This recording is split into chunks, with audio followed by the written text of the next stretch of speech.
Welcome back. Today we're going to take a look at the all-region etude number 6 in G major, the first 16 measures. The etude number 6 is quite a challenge. There are a lot of arpeggios, a lot of scale passages, a lot of tonguing. It's 48 measures, and there's a lot of notes, and it's going to be expected to be played very fast. So let's dive right in. We'll be focusing on the first two lines today, the first double period.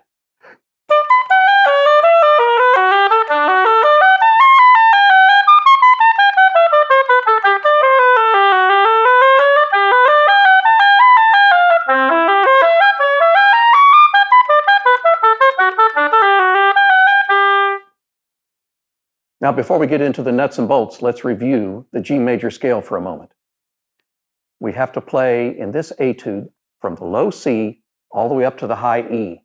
That's quite a range, over 2 octaves. Let's review for a moment the high E that's going to be used in this composition. Here are the fingers involved in E6. There's going to be the first octave key, half hole, second and third finger, and at least the A flat key, the second and third fingers of the right hand. Your private teacher may insist that you press down both the E flat and the A flat, depending on the brand of oboe and your particular way of approaching high notes with your embouchure.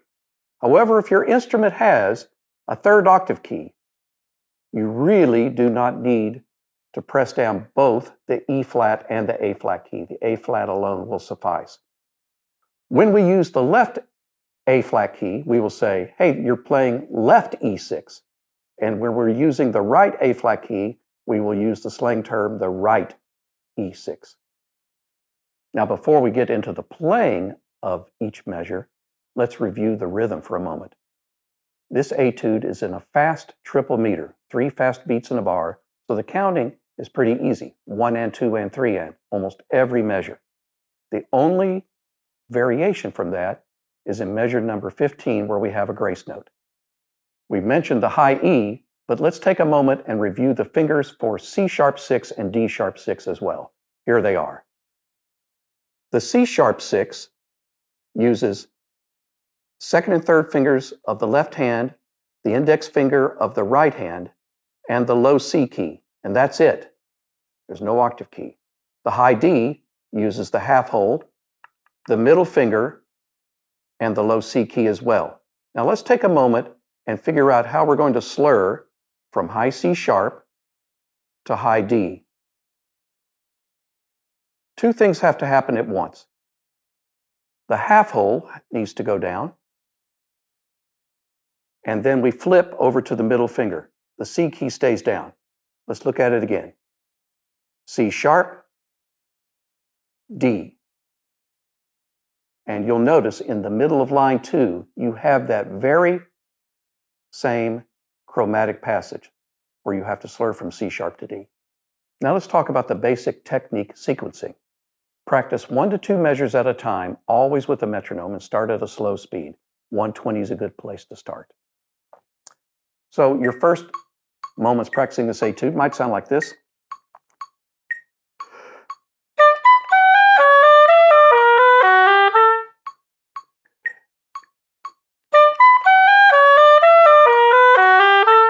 You'll notice that G to C sharp is extremely tricky, and so is the next measure when you have to go from D to A sharp to B.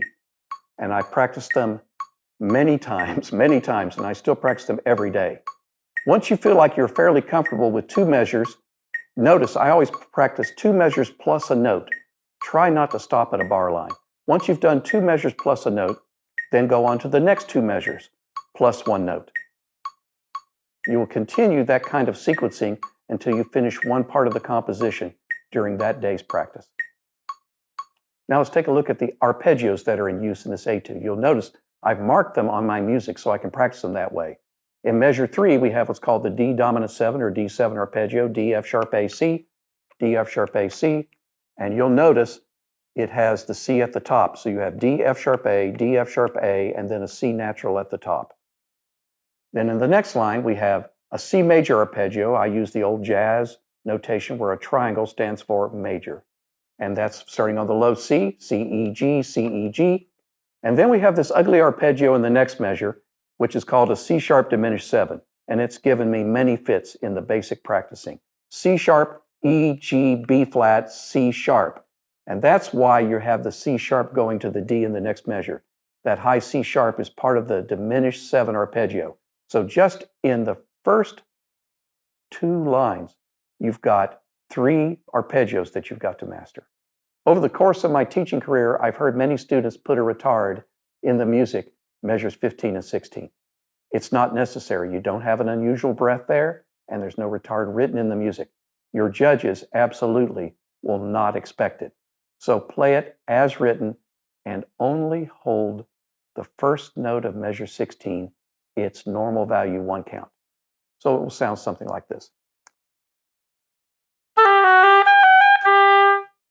You'll notice in the music I put RIT question mark so we could address this today. Don't put a retard in there. It's not a good place for it.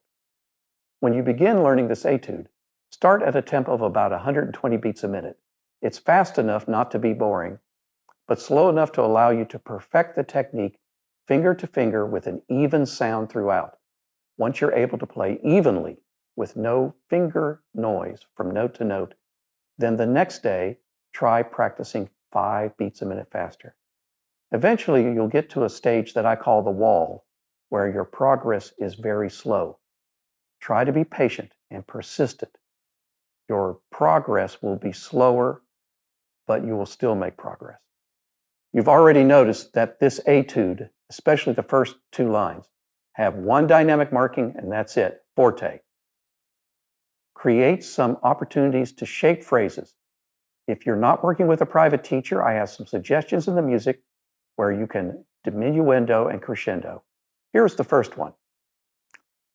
Let's look at measures 3 and 4. That's a great place to put a crescendo in. Now, a couple bars later, as we go down the scale, we can put a diminuendo in that sounds natural. Finally, that ugly C-sharp diminished arpeggio I mentioned earlier is a great place to crescendo. Let the high D sing out. Once you get used to the high D speaking and singing with a good tone, then go on and try the rest of the notes as well as part of the conclusion to the phrase. You'll notice there's a variety of articulation in the first 2 lines alone. There's a lot of slurring, and then there's a lot of staccato tongue passages. I hear many students over the years of my teaching try to play the staccatos too short, and it will sound a little bit noisy like this. And you can see there's a lot of tongue noise, just a lot of noise in general in the tone. Instead, think articulation from the diaphragm here. Ha, ha, ha, ha, ha, ha, ha. I'm not inhaling between notes. Instead, constant exhale, so there's a light separation like this.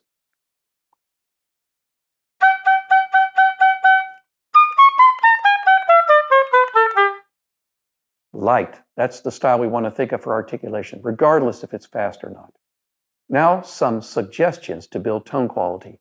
Start by playing long tones before you get into the fast parts of the music.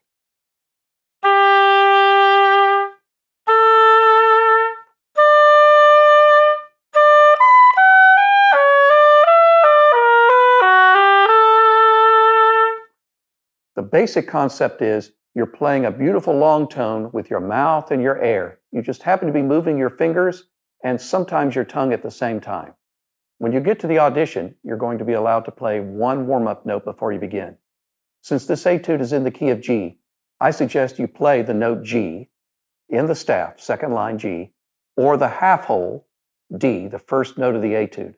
You want to play a note in which you will sound very good.